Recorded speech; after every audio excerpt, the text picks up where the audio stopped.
Welcome to Boxing Fans Talk TV. I'm your host, TDT. You can refer to me as Missy. As y'all see, breaking news. Some might know this already, but Devin Haney is returning to his old stomping grounds. I gotta ask, will that prove to be a good chess move? Or is he returning to, you know, old shit, so to speak? But y'all know me. First thing we got to do is hit the drill. That's turn two.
Welcome back to Boxing Fans Talk TV. I'm your host, TDT. You can refer to me as Miss T. And y'all saw the thumbnail, Devin Haney going back to his old stomping grounds. We're going to get into that and much more, but at the top of my hour, we do a water check. And here at Boxing Fans Talk TV, we advocate that everybody drinks at least 100 ounces of water. If you're an adult, you should be able to drink a gallon of water. That's 128 ounces. But we know people are not into water like that. So we say shoot for at least 100 ounces of water. Since a lot of people don't like to drink water, we say 2 times a day you must drink water. And this is a must for real, guys, because you should drink water every day. But first thing in the morning when your toes hit the ground, you should be drinking 8 ounces of water sitting on your nightstand. It's going to help your body move in a timely and efficient manner. A lot of work to be done. As you wake up, your body is like an engine. Consider it the water like a lube. And it needs water to help things move along. That's the first time of the day. Second time of the day is before you go to bed. Not going into a deep sleep just yet. But like when you get out the shower, throw on your jammy jams, and you should drink you some water. Again, have it on your nightstand. Or you could be like me. I have a mini fridge in my room because I like my water cold. I even have a water cooler in my room. And it dispenses cold, cool, and hot water. So I can drink tea if I want to at night or what have you, But have your water on standby. And American Heart Association agrees that you should drink water before you go to sleep. There's a lot of things going on at night why you should drink this water. You do more work in a deep sleep than you do anything. That's why the average human burns between 900 to 1,000 calories at night in a deep sleep. Not a cat nap, but a deep sleep. You got a lot of reads going on. Revamping, rebooting, recharging, recreating, redirecting, rehealing, recuperating. I could go on and on. But all this work, it seemed like it's nothing because you're asleep. You don't know nothing about it. You don't feel it, but it's a lot of hard work. And the water is going to help everything move in what? A timely and efficient manner. So you should drink your water. We always say here in 2023, going forward, now that we know how important water is, nobody should be dehydrated. We just had a major fight where you got a lot of clowns out there still saying, making excuses for your boy Earl Spence. But one of them is that he was dehydrated. Now we saw in that media workout he was drinking a lot of water, but nevertheless, he probably was dehydrated because he was cutting weight. Maybe, maybe not. But that's why we say drink your water. If you drink water every day, you won't have to run into those problems. And guess what? This notion that, if you drink water, you're going to gain weight. Because I hear a lot of people say this too. Oh, I'm trying to get rid of this water weight. Don't worry about that. You'll lose more weight drinking more water than you would conserving yourself on drinking water. It burns right off. It's like I say, it's a lot of work being done, burning a lot of calories in your deep sleep. So drink your water. Don't be dehydrated. We are leaving the summer. Summer is not over till, I believe, September 21st, but we're almost in the month of September. This summer went by real fast. It was hot at times, and sometimes it wasn't. But it doesn't matter what season, winter, spring, summer, or fall. Drink your water. Stay hydrated, please. Now that we got that out the way, let's get to some light housekeeping. Please hit the like, share, and subscribe button. If you already subscribed, you don't need to do it again. I got you locked in. You good. But every time you come in here, hit the like and share button. Leave a comment, a statement, a question. I get back with you. I enjoy our talks. And you can also leave a comment, statement, and question at boxingfanstalk@gmail.com. That's boxingfanstalk@gmail.com. I will get back to you at my earliest convenience. I try to check my email every day, but I don't always, but I do check it quite often. And the lovely Cash App. I don't know what YouTube got against me. They don't count any of my views. I'm surprised they even count my subscribers, but they don't count my views. And I've written to them. I don't know why, so I have to rely on the trusty dusty Cash App. And that's at Boxing Fans Talk TV. That's Boxing Fans Talk TV. It's written up there on the screen. Don't forget the S. And all the proceeds go back into the channel. So thank you for my past Cash Apps and any future or present Cash Apps that you may send. I do come on Monday through Friday at 7:30 p.m. Eastern Standard Time. That's Monday through Friday, 7:30 p.m. Eastern Standard Time. Unless I got something to do. Sometimes I can't make it, y'all. But if I ain't got nothing to do and there's some boxing relevant news, y'all will see me. But I ain't gonna waste y'all time or mine when there's nothing to talk about. But that is my schedule. So do tune in, hit the notification bell so you can be aware of when I come on. Now, let me give a couple shout outs. I see we got the activists in the building. So what's going on, y'all? What's popping with you, King? We got ATX Slab Life Cletus, a.k.a. Big Texas, is in the building. What's popping? Say, yo, what's popping? Miss T, my girl, what's good? Nothing much. I'm going to play a commercial for y'all before we get into the topic at hand. Hope y'all enjoy. It goes.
Don't you just love them?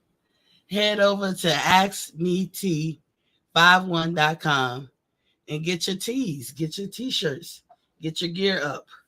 I try to make t-shirts for every major event or what have you, but I like making t-shirts. So it's a lot of cute tees. You can back to school, Christmas break. I'm about to start making the little holiday get ups that people wear for Thanksgiving or mainly Christmas. You know, the whole family wear the whole gear. But anyway, head over to askmet51.com and get your gear. Get your I Get Active. Got the Bud collection over there. Got some Canelo shirts. I even got Jamel Charlo over there. So, you know, they have a fight coming up September 30th. So, let me put that back up. I'm sorry. So, when I say breaking news, some people probably knew this, but I didn't, you know. And it must have just came out.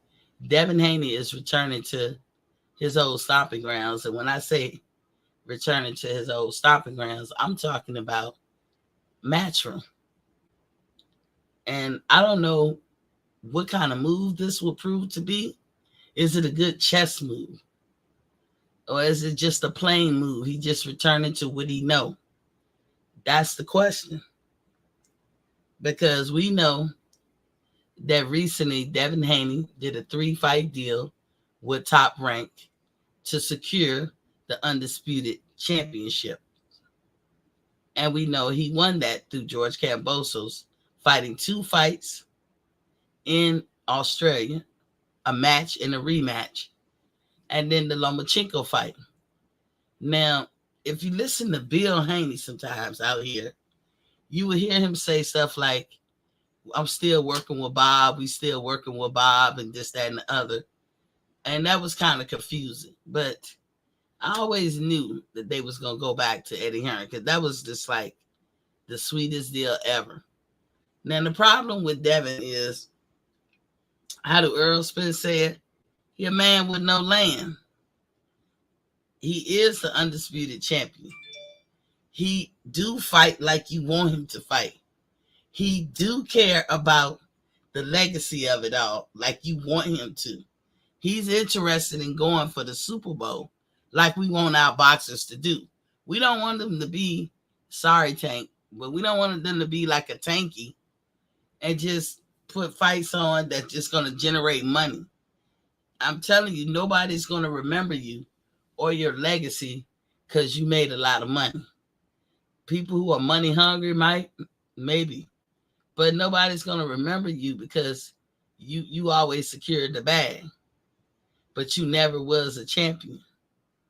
Look at what's going on right now. Terrence Crawford started something. And I'm not talking about recent. I'm talking about when he became undisputed champion in the 4-belt era after a long pause. I think Bernard Hopkins and James Toney, I believe, did it before he did. But it was years, like over a decade before he did it at the junior welterweight division. Once he did it, it's like he started something. The momentum picked up. Next thing you know, Canelo is undisputed. Jamel Charlo is undisputed. Inoue was undisputed. It's some more people that I'm leaving out. But next thing you know, everybody wanted to be undisputed. And then Terrence did it again. So now you got Jamel Charlo trying to go do it again at 168. Inoue will soon be doing it again because you know he's going to try. And guess what? My favorite fighter has never done that. And I'm talking about the great Floyd Mayweather. He has never done that. So shout out to Terrence for starting the trend. But he cared about the legacy. And that's what young Devin care about. That's why he wants to hold on to those belts.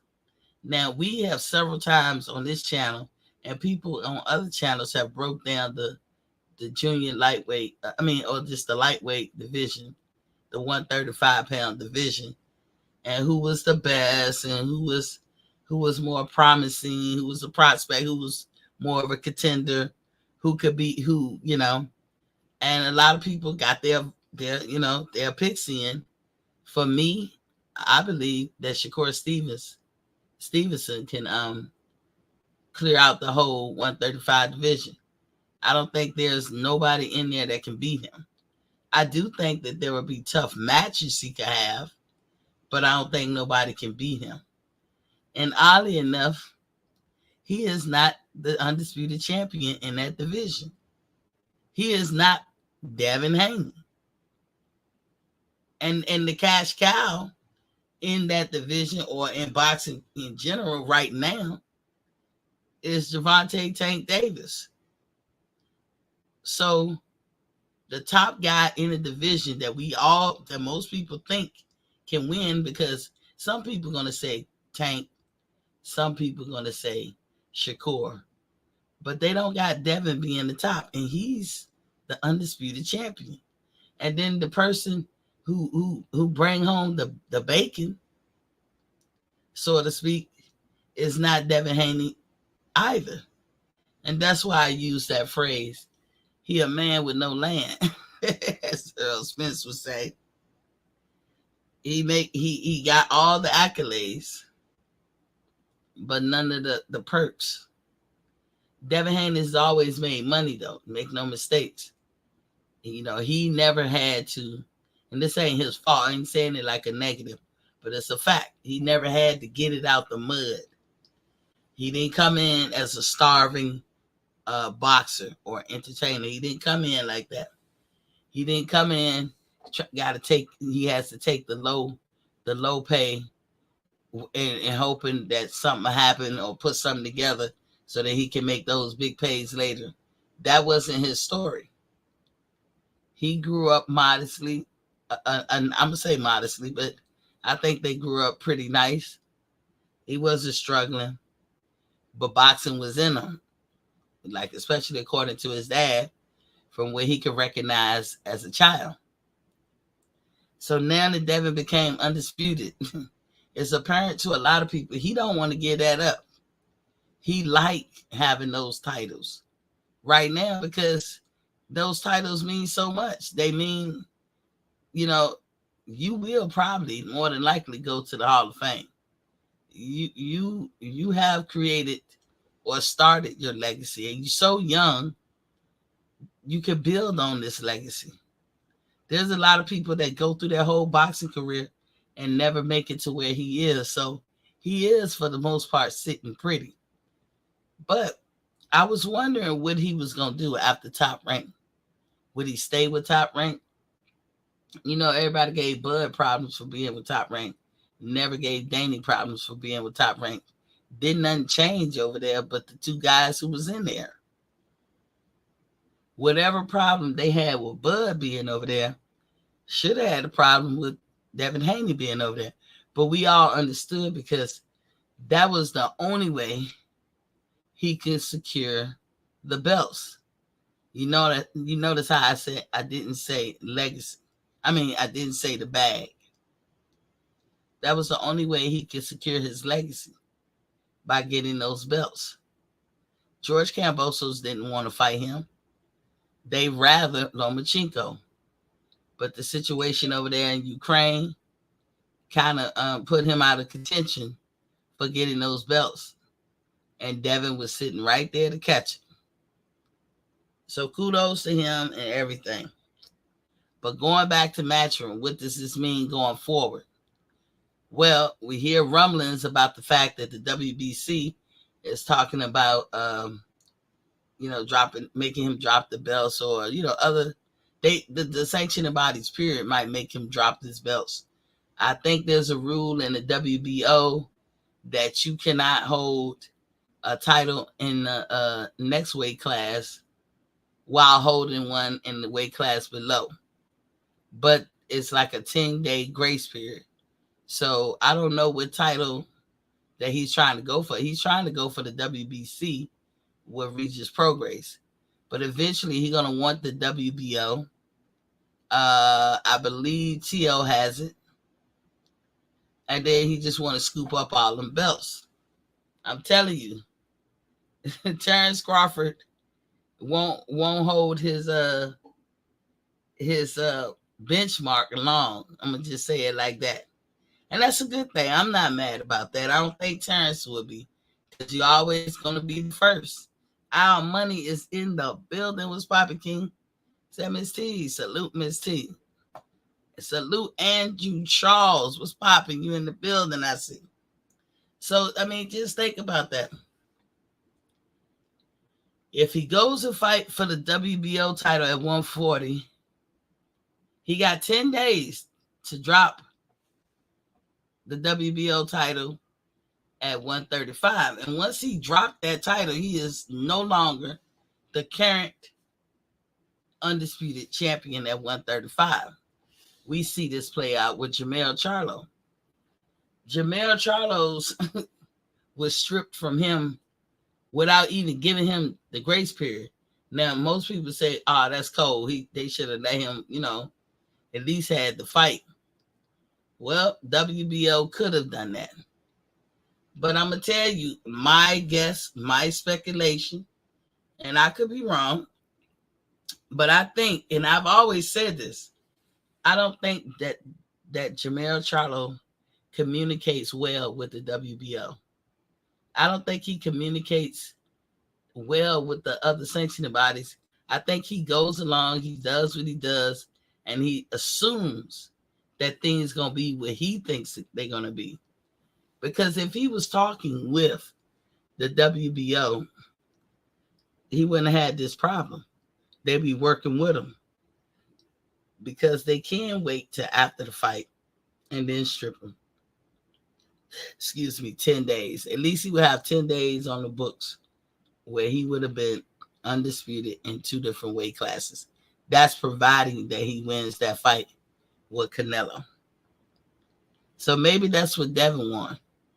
But I think because now everybody's going for it and they're getting the opportunities to do it, they're not letting folks hold on to these belts. You move up, you snooze, you lose. Now, there was some rumblings about the fight coming up with Regis Prograis. Regis been on online talking about it, how fed up and frustrated he was about the fact that Bill and Devin Haney, to him, from his perspective, seemed to be playing games. I mean, he called him a bitch and everything. Bitch assness. Regis was hot. He was hot under the collar. Our money say, Andrew Charles, what's up? Yeah, but Regis was upset, and rightly so. Apparently, Regis has an annual trip that he takes to Brazil. Everybody knows it. And when he got the contract, he signed it like you should do. You got to prepare and plan properly. So Regis signed it, got it done, got all his dates set for where he want to be and when he want to be. And then they start fudging with the dates. And some people claiming that you don't want to go up against another fight around that time. But which is weird, because the next big fight is Canelo and Jermell, which is September 30th. This fight is for October 28th. But it was always going to be in October. So I'm not for certain what fight they would have been competing against. But nevertheless, Regis bitched enough. And I think young Devin and Bill Haney then got Regis Gander up. And I think Regis going to put a hurting on this dude. At least that's what he say all the time. He'd be like, so how many of y'all think that Regis going to truly hurt Devin? I would say you like this. If Devin can get through Regis, damn, his stock to me will go up. I don't know what you guys think. Andrew Charles said, Al Money 231, peace, bro. Yeah, so I don't know, but Regis did enough clowning and talking about them. And the word I got right now, the word on the street, is that it is official. Haney versus Prograis. Or I should switch that around and say Prograis versus Haney, because this is Haney's debut at 140. And they're fighting for the WBC title. And it's going to be on October 28th in Vegas. And like I said, Haney going back to Matchroom. So this is a Matchroom fight. It will be aired on the Zone, because we know Regis is with Matchroom now. Regis also is with Eddie. Now, here's the problem why I say, is this a good move for young Haney to do this, to go back to his stomping ground? This is why I say that. Think about it. You know, we live in that atmosphere where everybody be talking about across the street and this, that, and the other. All the 135s and 140s, they're not over there at the Zone. So Eddie gonna have to do a lot of humming to make fights.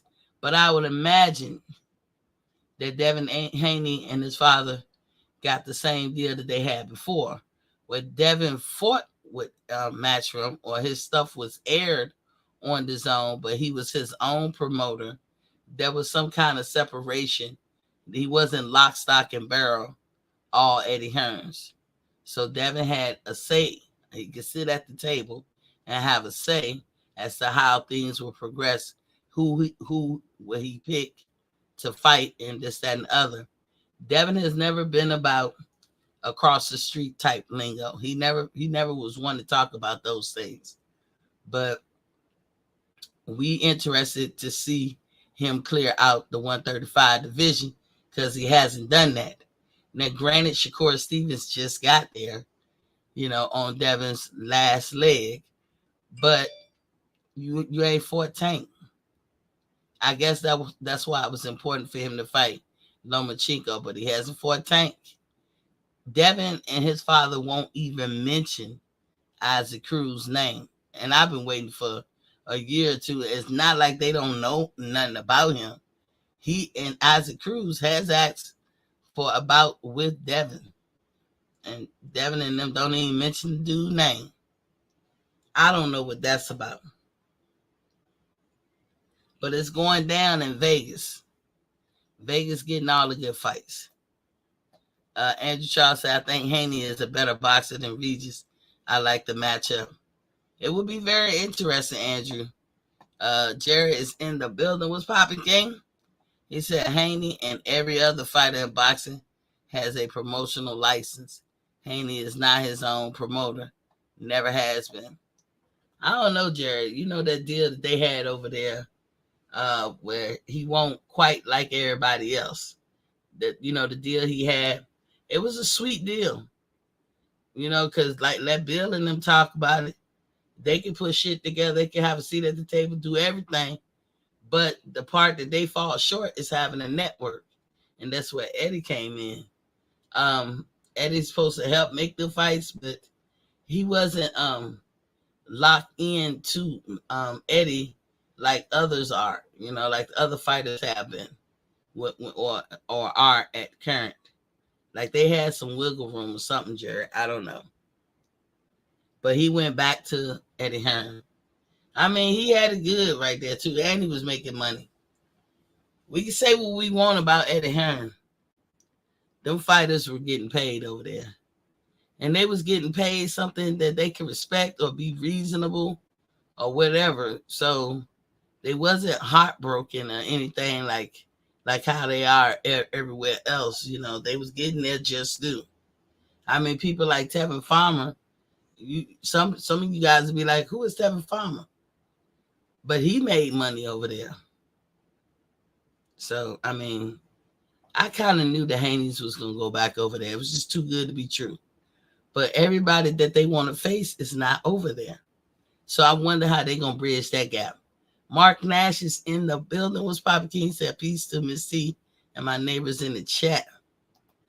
Jerry said Cambosos also had a promoter license, but his promoter is top ranked.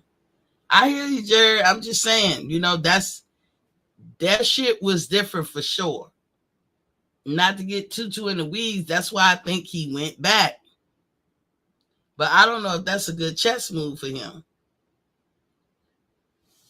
Because they were talking about like they can even put up the money for to have a fight with other fighters, and but their pockets won't that damn long. They won't long like Bob's and shit. But we'll see. The word on the street is PBC, even though they did some great fights this year, they don't have a lot of money. And worse off, they don't have a budget. They don't get a budget. Like Showtime is not getting budgets no more. Not no big ones anyway. So these fighters, when they ran into this problem last year, and that's why PBC was doing a whole lot of fights through pay-per-view. Remember when we were getting pay-per-view fights that we didn't understand? Like, why would you make this one pay-per-view? Yeah, that's the only way those guys was going to get paid. Y'all have to wait and see how it wash out. I mean, I've said this about PBC and all that and the Paramount deal and all this good stuff. People don't believe me. I'm not going to argue the point. I was just reporting what I read. But they didn't want to go by what I read. I showed the article. Now, I mean, the honest to God, I've tried to go back and look up some of these articles. If I've saved some, but I try to go back and look up some of these articles and I cannot find them. It's like they took them down. All we know is we got to wait to see what Paramount can do. But as far as I know, Showtime ain't getting no budget. And if they do, it's nowhere near what it used to be. So that's why PBC is make sure they be on their P's and Q's. They hoping for the hope, they hoping for the best and hoping that, somebody will, like take notice that they're actually putting on some of the great fights. But you should have been doing this last year. The dude made his decision about that channel last year, not this year. Al Money said, "What up, Mark Nash?" So, do y'all think that Devin Haney is making a good, wise decision by going back to Eddie Hearn and Matchroom? I would tell you this. I hope he ain't do it just for a fight. Because Regis Prograis is over there.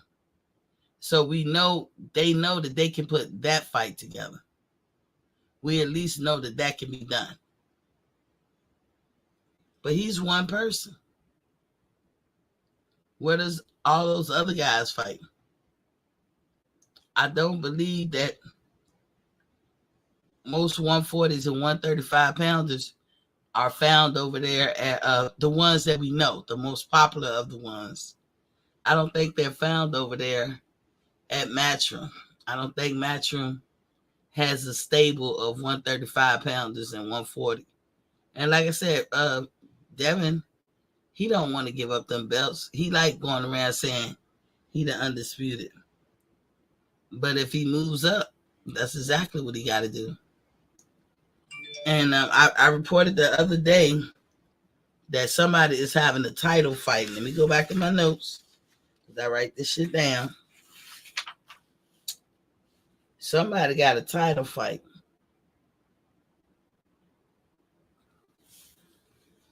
Shakur Stevenson will be fighting in November for a title. We know he fights at 135. If Devin got all the titles, how is Shakur having a title fight? But the article says he's fighting for a title. Their pick of the litter is Frank Martin.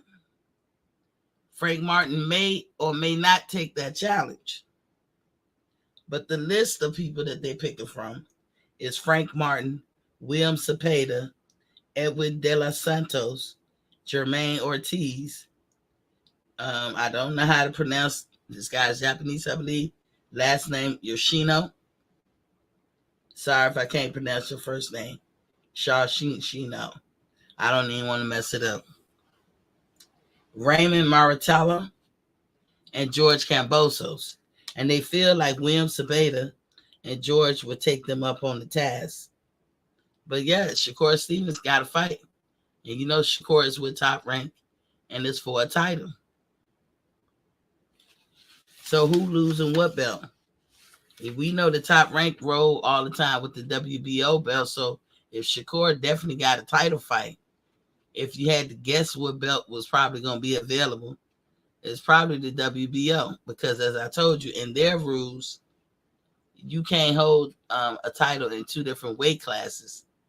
They prefer that you drop one belt to move up to the next.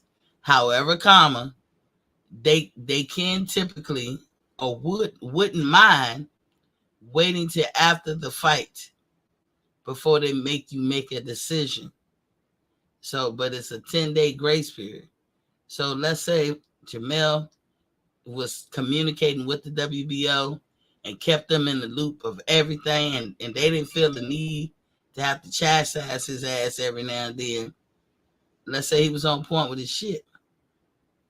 Jamel could have possibly gone up to 168 if he was victorious with Canelo, and that's a big if. And then he would be boasting and bragging, I'm undisputed in two different weight classes currently. But he can only boast and brag about that shit for about 10 days. I'm sorry for the two. It's 10 days. And that's what's going on.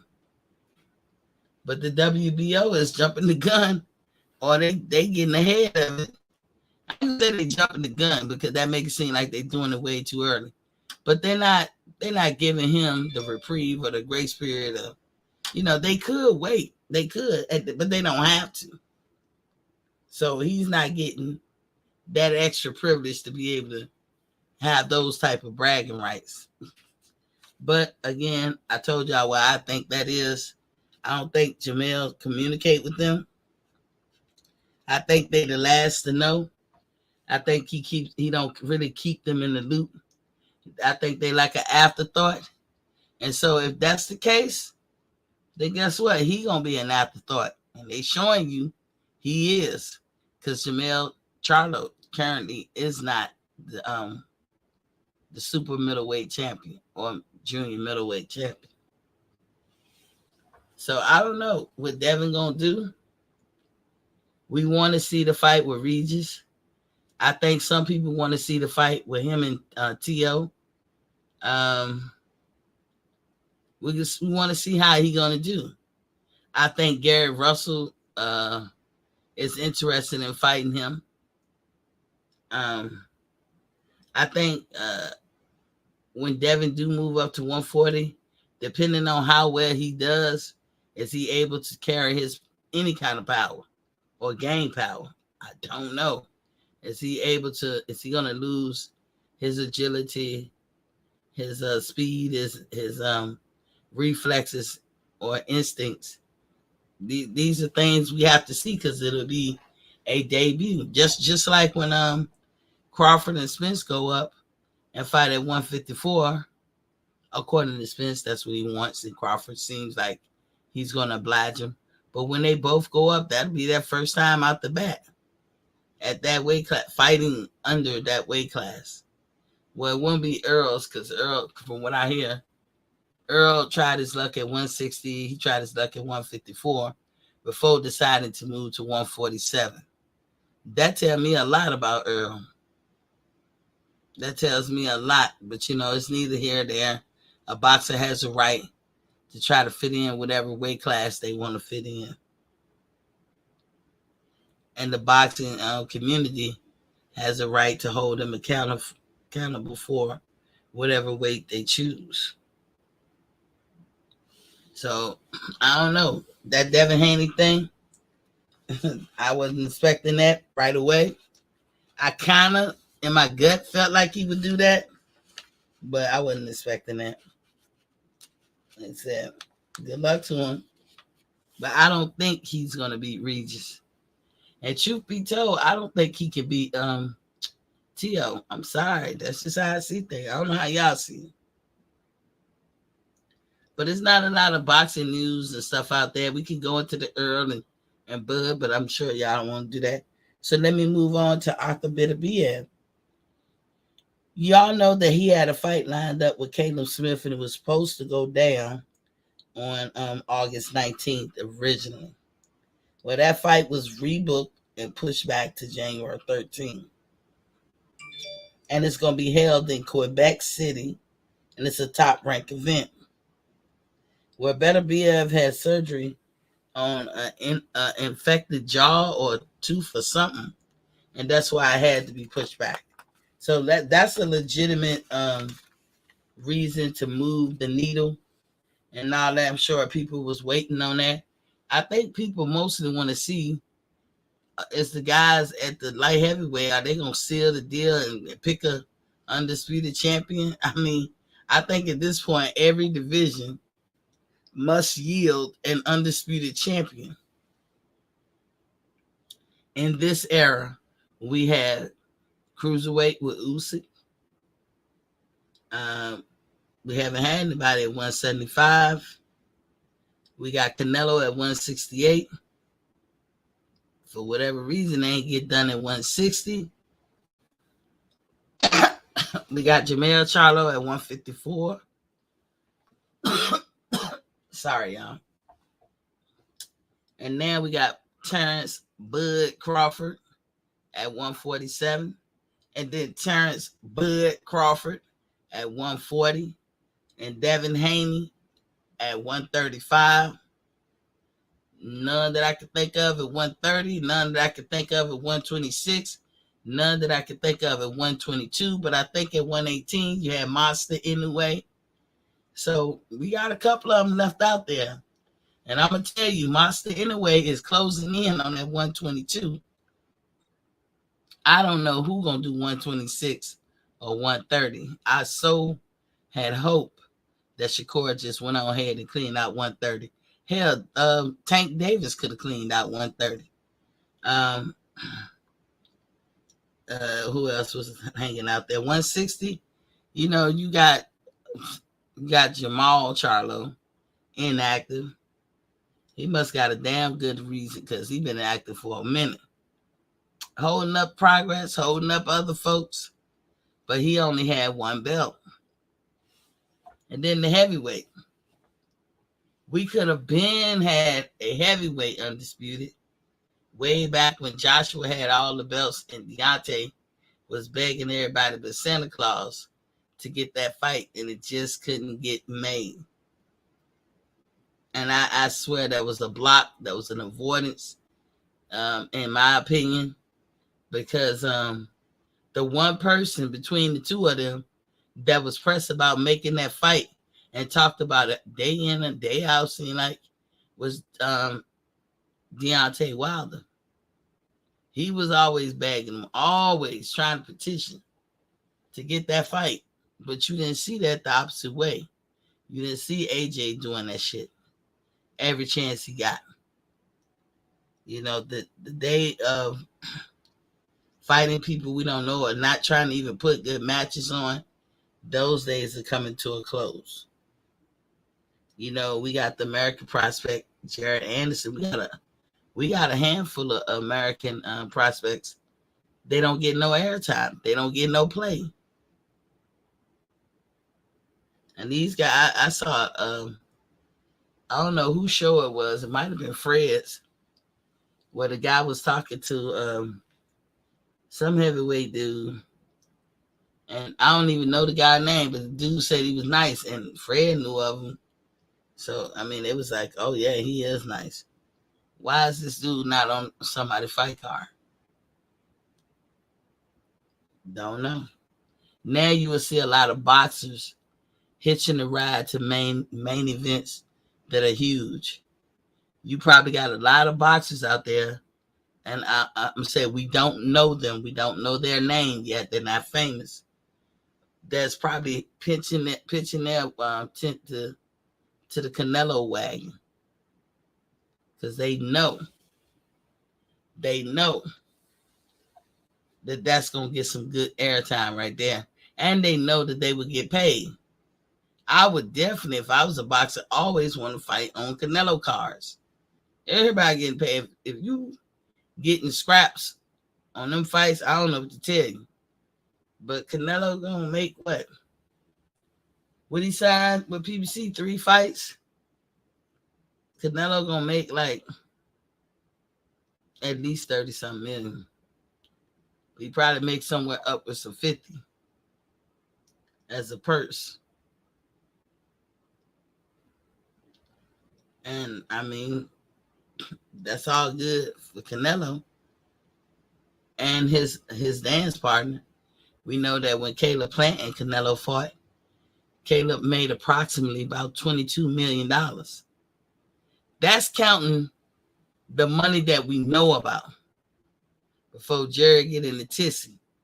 I ain't counting no endorsements, Jerry. I don't know about no endorsements. I know about the pay-per-view, the gate. That's what I knew. And who got to get paid first and just that and other. That, Bob was going to get, hold on, not Bob for AJ. Oh, no. Whoever the promoter was, they're going to get 33%. The sanctioning body was going to get their 3% or 5%, whatever they charge. The manager got to get his 10 or not, 10%, 5 or whatever deal they got worked out. The trainer going to get their 3 to 5%. So you got to make some money because after you pay all that, what you got left? And the crazy thing is, Caleb Plant can ride his way to the sun, till the sunfall. You know what I'm saying? Because Caleb Plant, just because he fought Canelo, just a mere opportunity to fight Canelo. And Caleb had the other belt, so he had the missing puzzle. So you had to put some respect on this shit. Caleb could lose, like the last 2 fights, he won 1, lost 1. Ain't no sense in him running that back. That guy was just that good. He don't look like he'll be that good, but he was. But Caleb probably got 8 figures. I don't know what his exact amount was. Whoever he fights probably get a little bit less than that. I'm sure David Benavidez got a bigger check than he normally gets when he fought Caleb Plant. But that's all due to fighting the great Canelo. And this is where Charlo is hedging his bets. Even if Charlo lost, he will still probably make the biggest check he ever made. Because it ain't going to be with Showtime. And then we got to wonder, is he coming back down? All of that remained to be seen. But currently, Jermell Charlo is not, and I meant to say Jermell, I hope I won't say it Jamal, but Jermell Charlo is not undisputed. Currently, he was stripped. Just like it's going to happen to Devin Haney. So y'all take your blood pressure now. Because it's about to happen to him too. Moving on to other news. Tim Tszyu wants the winner of Jermell Charlo and Crawford. And/or Crawford. He wants the winner of either Charlo or Canelo and/or Crawford. Damn, he took a page out of Crawford's book like a motherfucker. Then Crawford just said that. Some of us thought it was some kind of strategy. I thought it was strategy at first. But every day to go past, I'm wondering, is Bud serious? Now I have the same concerns for Bud as I do Charlo. You never fought at that weight. I'm sure you can walk around at that weight, but you never fought at that weight. And that's going to get some getting used to. But y'all know we coming close to the midnight hour for somebody to activate something. And they haven't done it thus far. They said they was going to do it in the ring. They haven't done it thus far. Now, I'm one of those people that believes that even if you come back at the end of the year, it's not going to make a difference. And the reason being is you lost the fight Errol Spence because of skills. Point blank period. Don't and Earl didn't make excuses, but it's some of his fans are. So I'm not directing nothing that Earl has behaved well or like how you want him to. But I don't see how, if he a big fan of theirs, why would you want him to come back? If the doctor would say he talked weird and all that, he got a brain injury, attorney just gave it to him. I'm sure. But Earl seemed fine. Again, shout outs to that compilation video that somebody put together of Earl fans talking about what's it gonna be that Saturday night, how he gonna demolish Crawford. He walking through him, he looked good. He was cut, he was this, he was that, and all this good stuff. And then after the fight, well, maybe he was dehydrated. Maybe it's got to be something.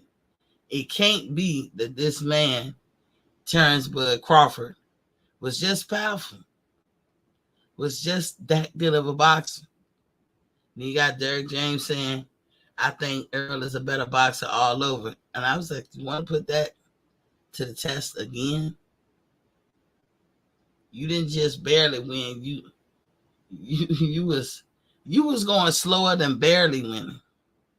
Like, I ain't say winning. Winning mean, when I'm saying winning, I'm meaning like he was in the fight. I watched this fight several times. Earl Spence was in the fight. He was doing him. He was trying. The more I watch it, the more I see that he did. So in that case, you winning. But there's things you got to learn just so you can even hang with Bud Crawford. And those things ain't going to happen in this course of this next 3 to 4 months. It ain't going to happen. So in other news, Jared Anderson, he was giving an interview talking about, how he got another fight coming up. Y'all know he just had a fight. Jared Big Baby Anderson. I like him. I like how he fights. I like how he moves. But I think people like Wilder would be too dangerous for him. I think he better cool his heels. He's fighting often. I don't know if he's pressed for the payday, but he is fighting often. And he just need to be careful.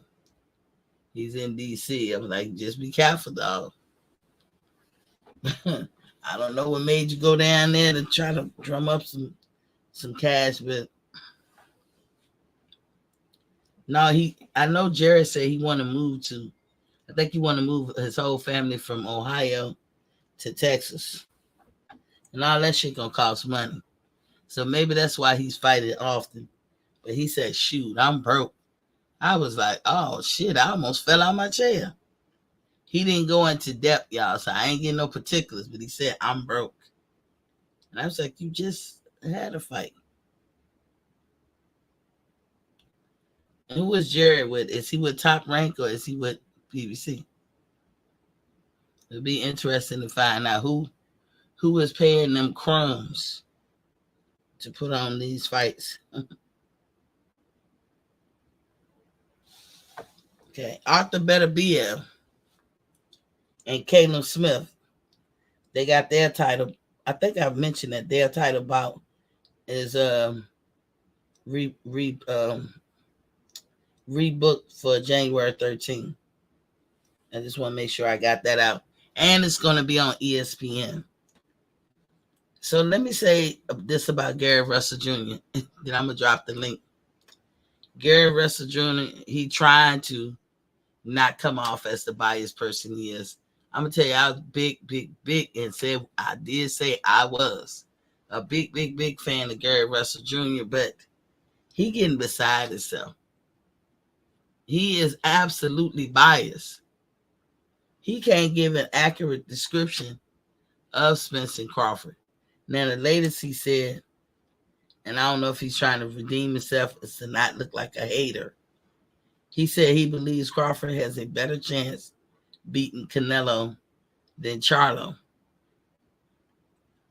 And I was like, what?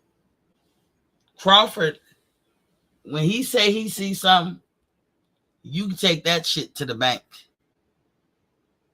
You can't take everybody's shit to the bank, but you can take his shit to the bank if he sees something. But according to Gary, Crawford, he probably could be Canelo. I mean, I don't know. I don't know if it's because Charlo got the new trainer and that guy's showing him some stuff. Remember, Crawford, I get these C's. His name's starting with the C. Charlo, in the beginning of his career, if you go all the way back to when they had braids and all that shit, Charlo can box. Let me just say that. Most of his formal training was centered around purely boxing. It's only when he got with Derek James, that he kind of changed up his approach. Derek James like to bully you, maul you over. He just like to beat the shit out you. You know, he not really with boxing. Most boxing coaches have problems with people like that. You got some people that's like that, and some people that's not. When I used to work at a boxing gym, the guy who owned it, he was like that. He would have them doing drills where they drilling the hell out that punching bag. And yeah, they should, but all the kids kept getting injured. And some of the adults. Now, when the other coach would come in, he taught nothing but boxing. Proper stance, learn how to fight going backwards, forwards, sideways, upside down, whatever. He knew what he was doing. I liked his style better. Because you can bulldoze your way into whatever, and it'll work as long as it works. But it'll be that one motherfucker that shit ain't gonna work for. Earl Smith or Derek James do not have an airtight, strategy or whatever that can work against the masses. He was just lucky thus far that they had the matches that they had. Young Ryan Garcia is in that stable too, and I heard some rumblings that he will be fighting in October. I don't know how true that is, but that's what I heard. He didn't ask for a rematch with Tank, and of course Tank didn't ask for no rematch. So he good to go. Now I don't know what he got going over there with Golden Boy, but they've been having problems, and I don't know if they about to go to court. Ryan is like 21. No, he's 23. Maybe he's 24 now. But maybe he feel like he could sit it out. Because I'm going to tell you, they're going to shelve Ryan Garcia. Tim Tszyu is hedging his bets. I told y'all who he want lately, the Charlo, Canelo, or Crawford. He hedging his bets. He could care less who he got to fight to get undisputed. And, he don't go no lower than 154. So is it going to be Jamel? Is it going to be Crawford? Is it going to be Canelo?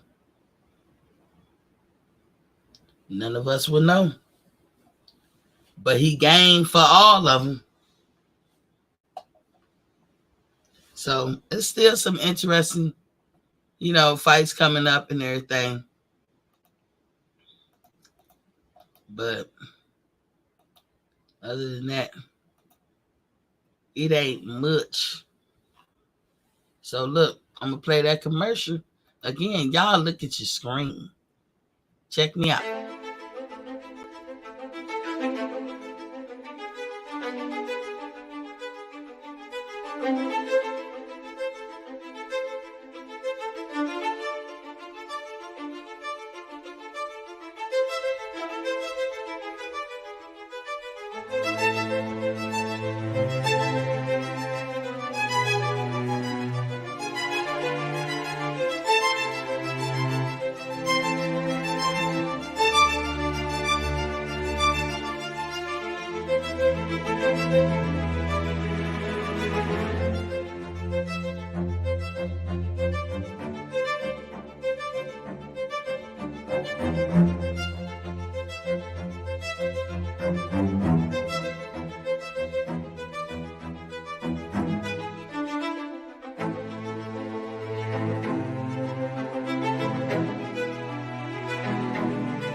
Y'all saw the shirt, the last shirt. I've been had that shirt up there, but I never showed you guys. It was Harriet Tubman pulling up in her little boat, and with her crew, and the hat sign, like the bat signal, got thrown up in the air, and on the hat it said "Get active," and she pulling in said, "You rang." Y'all go over there to AskMeT51.com and get your t-shirt, get your gear up. I got hats over there too. I got gadgets over there. For y'all back in school, y'all should go over there and get that little handheld printer. That thing is off the chain. My neighbor bought one. She loved hers. It helps you keep notes. Everything you have on your phone, you can hit print and it goes to that little handheld printer. And the paper got adhesive on it. So you can stick it in your notebook or whatever. It's a good note-taking little device. But anyway, I dropped the link. I told you I want a whole lot to talk about. Want a whole lot. It was a little couple of news, but it want a whole lot to talk about. I figure I'm going to try to get in here every day. Because, I could just disappear on y'all for about a week. I'm going to try to get in here every day. That's all I have. Any questions? What's up, active activists? You on that road? You on that road? Y'all keep your eyes peeled on Devin Haney. Just keep your eyes peeled to see what he gonna do. See if that, then they saying it's like a done deal. If everything is squashed, Regis complained enough. So that fight will be going down October 28th. They say. I honestly feel I know Regis can fight it that way. Regis know he can fight it that way. I got Regis beating Devin. But Devin ain't got no choice, y'all. He getting too big. He ain't got no choice. Shakur Stevens, good luck to him getting the fight. I would love to see that Frank Martin fight. And after you done with him, Shakur, pass him on over to Keyshawn Davis and see what that's hitting for. The Jamel and Canelo, sorry to say, I could be wrong. I'm rooting for Jamel, but I think Canelo gonna put hands and feet on him. I think Canelo gonna put them paws on him. I think Canelo probably gonna break them arms.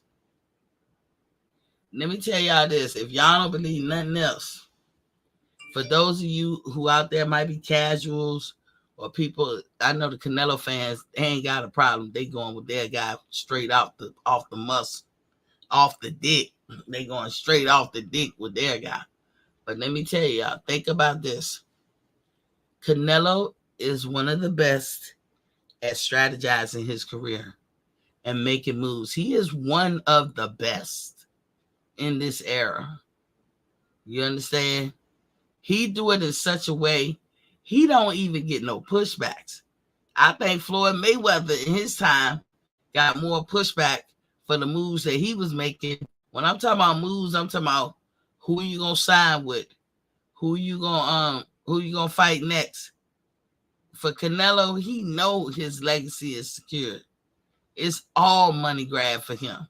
Now I know he put out an article lately saying he has he gonna fight another between 3 to 5 years at best. I think he meant fights. I don't think he meant years. Because Canelo be on that sauce too. You ain't got 5 years, dude. Your ass gonna age real quick, and you probably already that age, but you got a good poker face. Believe Canelo. Like I said, he's a good strategist. Canelo has a rhyme and a reason why he picks the fighters he picked and why he does the things he do. Out of all these fights that's coming up, let me see, we can definitely say these motherfuckers that definitely got heart. Like, I ain't saying none of the other fighters that I might not know their matches and all this stuff that they don't got heart, but I'm talking about heart. Like, they ain't scared of nothing. They get in with an alligator if they had to. And that is Jermell Charlo, Terrence Crawford, and Errol Spence. Everybody else is gonna think about it a little bit. Not and matter of fact, I believe Errol Spence got it like that. But I'm gonna take it off a little bit because we now know that his team was actively blocking the fight between him and Terrence Crawford. Now Errol can play. He didn't know, but he can play that. He's a grown man, and I'm gonna see it the way I see it. You're a grown man. That was your career. What you mean you don't know?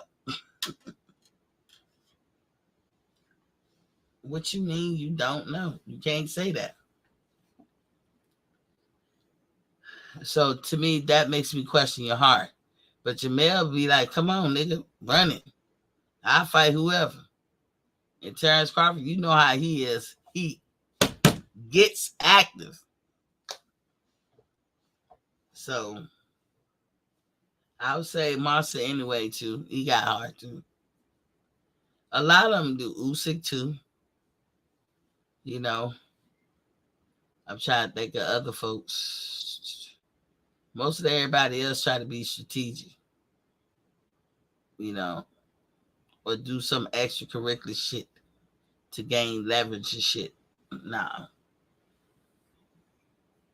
The three I mentioned, Jermell, Terrence, Earl sometimes. And Boo Boo. I'm going to throw Boo Boo in there. Y'all know that Boo Boo and Benavidez, they saying that their fight is almost signed, sealed, delivered. And they may have a fight coming up. I got to see that one. Hell, yes, I got to see that one. And I got Boo Boo winning. Despite the towering of Benavidez and how quick his hands is and how he overpowers his opponents, I got Boo Boo winning. Jared said Bud told Earl in the ring directly after the fight, it was because of you that this fight got made. Okay.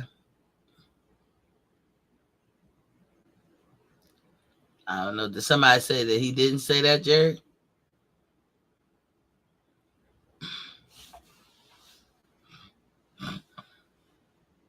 He was saying because of you, like they came together. Terrence Crawford don't mind giving Earl his flowers, but I know a lot of the Earl fans are going to make it seem like Earl spearheaded everything.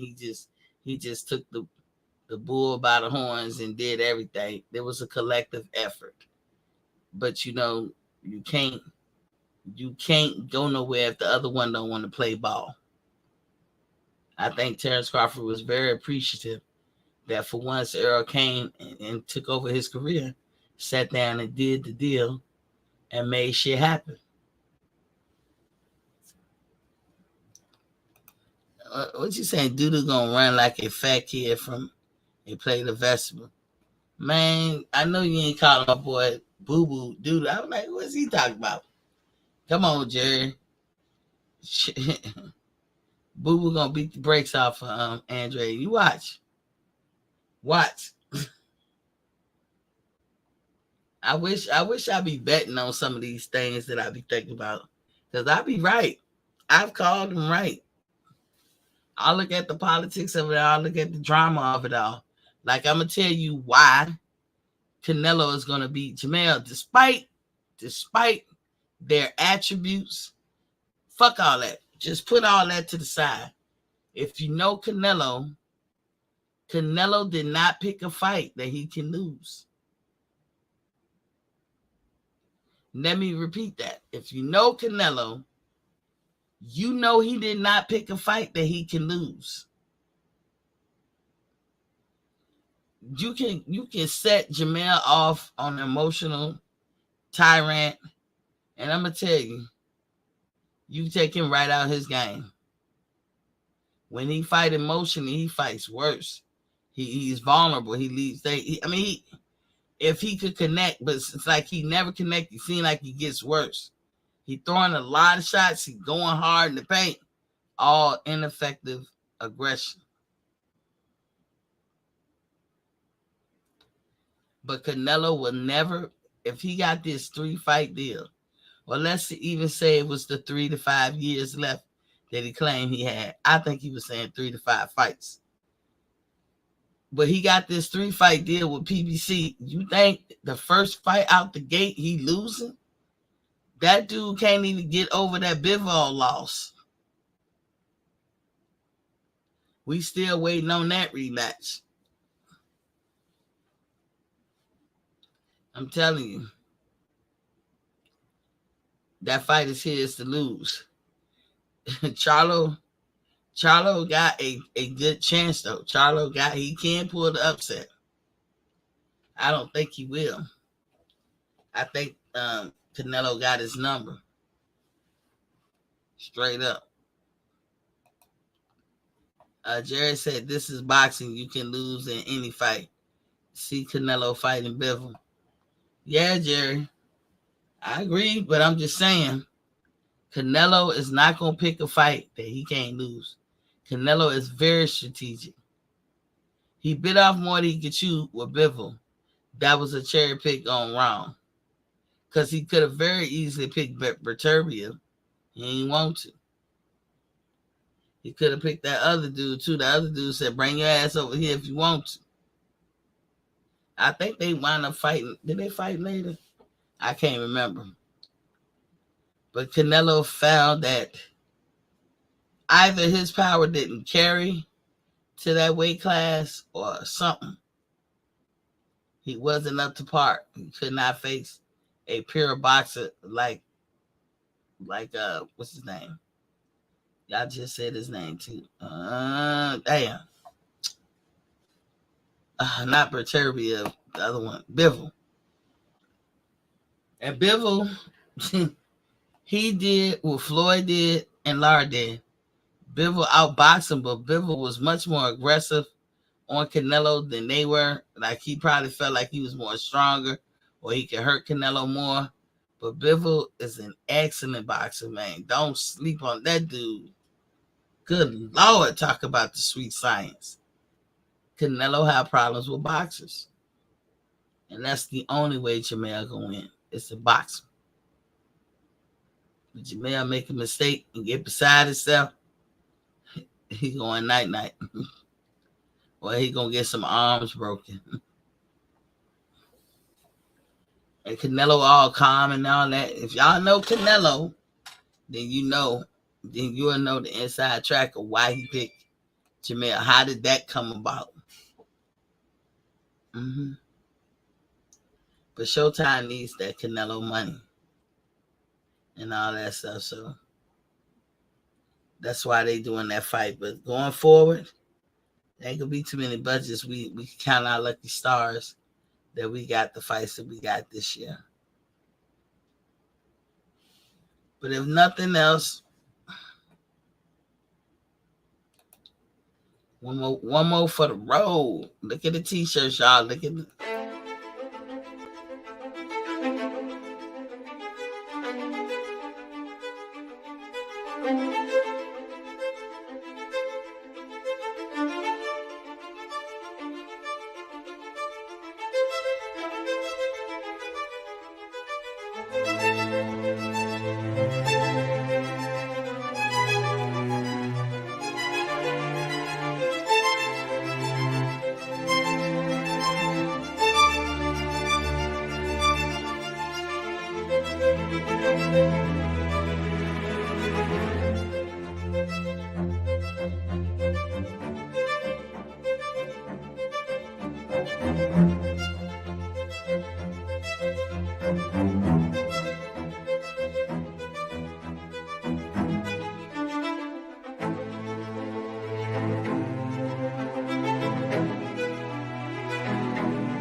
Jared said, Charlo has an excellent chance if his mental game is strong to deal with the pressure. I agree, Jared. Charlo has to keep his mind focused. He does not have the luxury to be fucking off or letting his mind wander and getting off the forbidden path. He can't do it. This ain't just no anybody. Now, I don't, Canelo ain't my favorite fighter, but from the waist up, that motherfucker a beast.